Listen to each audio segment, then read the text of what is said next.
Basta na yung order nyo, ayan, Promax PR30 road bike. So ito yung kulay white with yellow. Ayan, so size small frame. So last unit, yan na lang po yung natitira. So yung papakita ko sa iyo na good condition. Ayan, ay walang gasgas. So ayan, sa kanyang frame kabila, ayan sa 4. Ito yung naka 2 by 7 speed, naka L2R2 yung kanyang STI. Okay, ngayon papakita ko sa iyo yung nakatono. Tono na namin yan bago namin i-ship. Ang crank niya yan ay 2 by. Alin na rin kay gulong sa likuran.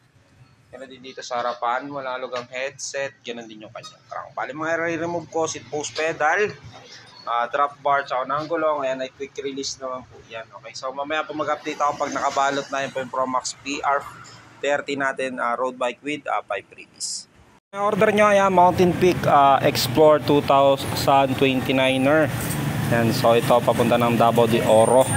Yan, so may kasabay ito. So ngayong July 13, 2024, 1, 2, 3, 4, 5 units ang ready to ship na natin ngayong araw. So saan papunta ito?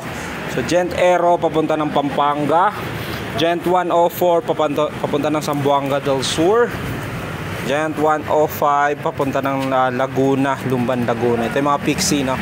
Yan, Heroic Warrior 650 papunta ng Camarines Norte. Ayan, so 1, 2, 3, 4, 5. Ayan po yung mga order nyo. Ito yung Mountain Peak Explore 2000 natin na carbon. So may foam, karton, bubble wrap, tas sako, tas bubble wrap ulit. So nilagyan ko na rin po ng fragile warning. Ayan po, yun po yung order nyo. Thank you po and God bless. Ride safe po sa inyo lahat. Boss na order nyo, Spunker Unicorn R1 road bike. So ito ay naka 2x8 speed, naka sensor, reflex, naka rim brake, quick release yung kanyang hand, saka likurang gulong. Okay, so ngayon papakita ko sa good condition, ay walang gasgas or anything sa kanyang frame, sa kabila, support. Pakita ko sa inyo nakatono. Crank. Alay na rin gulong sa likuran. Doon din dito sa harapan, wala lugang headset. Ngayon din kanyang crank. Bali may re-remove seat post pedal, drop bar na ang gulong. Big release na rin po yan po yung Spunker Unicorn R1 with 6 freebies. Mamaya pa mag-update ako pag nakabalot na. Boss na order nyo, Spunker Anderson R2 road bike. Ayan, so kulay black with blue color combination, naka sensor, reflex, naka 2x8 speed. Ayan, naka disc brake, alloy frame. Yan, papakita sa good condition, ay walang gasgas or anything sa kanyang frame. Kabila, support. Pakita ko naman sa inyo nakatono. Crank 2x. Alin na rin kay gulong sa likuran. Meron din dito sa harapan, wala lugang headset. Ganun din yung kanyang crank. Bali mai-remove seat post pedal, drop bar na ang gulong. Ayan po yung Spunker Unicorn Anderson R2 with 6 freebies. Mamaya pa ma-update ako pag nakabalo. Boss na order nyo, Mountain Peak Explore 2000. Ayan, so 29er. So ito yung naka 3x9 speed, naka Shimano Altus, Tektro hydraulics brake. Ayan, naka Airfort, blackout, ABS, quick release yung kanyang nangulong, naka disc brake na rin po yan. Ayan, sa likod, ganun din. Okay, so ngayon papakita ko sa iyo na good condition, ay walang gasgas or anything sa kanyang frame. Bali yung frame po nito ay carbon. Ayan, so chinecheck namin maigi yan. Ngayon walang gasgas or any dent or crack, kasi carbon po yan.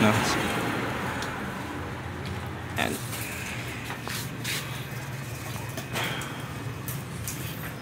Okay, so ngayon papakita ko sa inyo yung nakatono.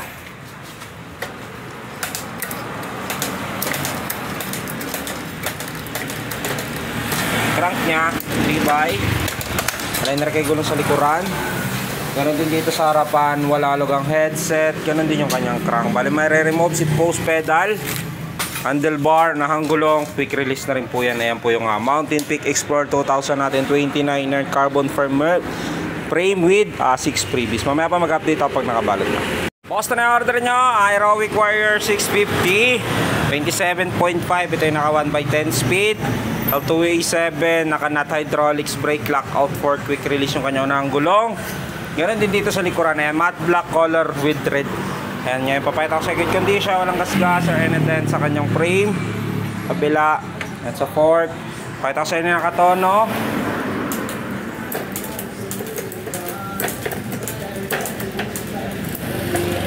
Crank 1 by electric gulong sa likuran, ganon din dito sa harapan. Wala kalugang headset, ganon din yung kanyang crank. Bali remove seat post pedal, handlebar na ang gulong, quick release na rin po yan po yung Heroic Warrior 650 natin with 6 freebies. Mamaya pa mag-update ako pag nakabalo. Basta na-order nyo ako Pro Max PM18 27.5. Bali ito yung black with white color combination. Naka 1 by 9 speed, naka L2A5 mechanical disc brake, lockout fork, quick release yung kanyang unang gulong. Kaya nasa good condition na walang gas-gas. Kaya na sa kanyang frame, sa fork. Bila. Kaya sa inyo nakatono.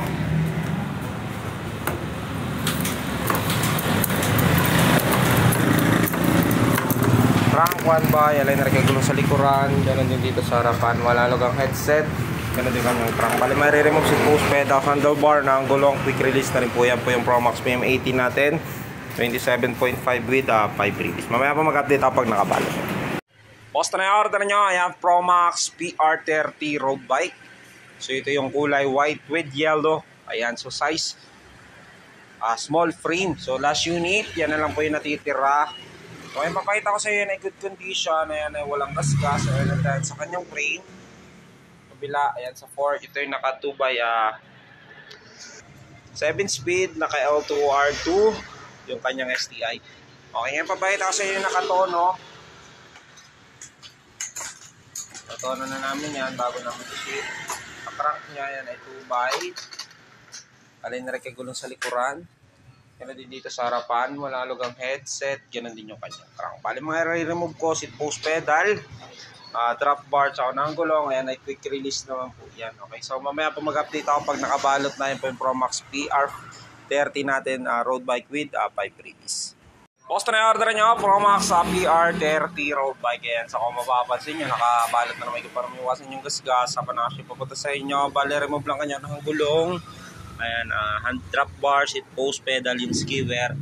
Nama ko na rin po yung 5 freebies niya, glad yung masyarang flip taillight. Sa pinako ng karton po, mamaya po na kay JNT na po.